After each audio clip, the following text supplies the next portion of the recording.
Halo semuanya, balik lagi bareng aku Erlangga, salah satu tim edukasi dari Informasi Obat. Pada video kali ini kita bakal bahas yaitu mengenai informasi antibiotik. Itu tuh merupakan obat yang memang bisa digunakan untuk mengatasi infeksi atau malah suatu ancaman yang dapat membahayakan. Nah, jadi kita bakal bahas ya secara garis besar saja.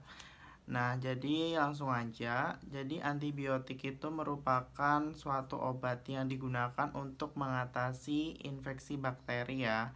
Nah, tapi kalau misalnya penggunaannya nggak sesuai atau nggak mengikuti petunjuk dari dokter, nah itu malah dapat menyebabkan resistensi antibiotik ya. Nah, ini cukup bahaya banget ya. Jadi banyak banget nih dari kalangan masyarakat mungkin yang mengonsumsi antibiotik itu tuh nggak sesuai dengan petunjuk dari dokter. Misalnya nih teman-teman nih kadang ada juga yang kalau sakit pilek atau batuk pilek, nah tapi masih dalam keadaan yang belum cukup parah ya artinya. Nah itu teman-teman minum antibiotik. Nah itu sebenarnya nggak dianjurkan. Jadi teman-teman cukup mengonsumsi obat-obatan yang digunakan untuk mengurangi kondisi dari teman-teman. Misalnya paracetamol, bisa juga sediaan lainnya ya kayak Demacolin, TRAF dan masih banyak lagi yang memang dia mengandung kombinasi obat yang digunakan untuk mengatasi batuk pilek. Nah, kita balik ke topik awal yaitu tentang antibiotik. Kenapa aku sebutin tadi bisa dikatakan obat yang memang untuk memberi kesembuhan ya atau orang itu bisa pulih atau menjadi suatu ancaman.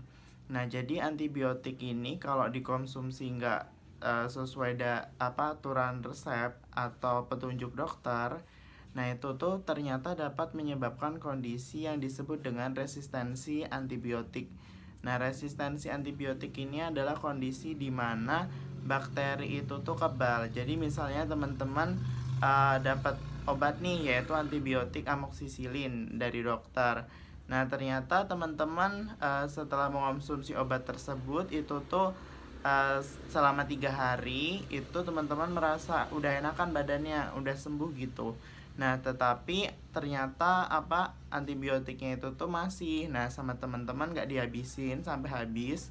Nah, ternyata itu tuh dapat menyebabkan bakteri yang awalnya tadi menginfeksi dia udah mau mati, malah dia bisa semakin kuat. Nah, di kemudian hari misalnya teman-teman sakit lagi nih, diberikan antibiotik yang sama. Nah, ternyata kok nggak sembuh-sembuh, ternyata terjadilah resistensi antibiotik. Nah, kurang lebih sih kayak gitu penjelasannya. Kenapa bahaya banget ya. Jadi kalau misalnya orang tersebut dikasih antibiotik tadi kan udah resistensi nih sama antibiotik misalnya si A, antibiotiknya mereknya A. Nah, kemudian dia ternyata resistensi, maka harus dilakukan uji resistensi antibiotik. Maksudnya untuk pemilihan terapi obatnya, kira-kira bakal diganti obat antibiotik jenis apa nih gitu.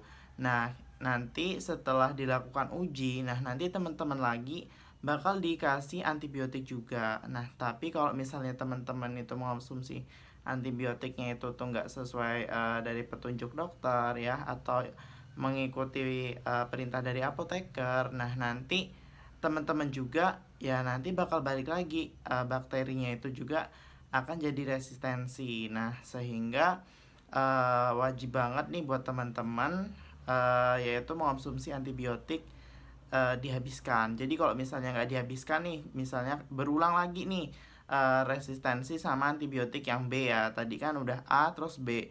Nah, kalau misalnya teman-teman sampai terjadi resistensi terus resistensi semua antibiotik, nah pada akhirnya teman-teman nggak bisa sembuh nih, otomatis ya bisa menyebabkan meninggal dunia. Jadi kayak gitu.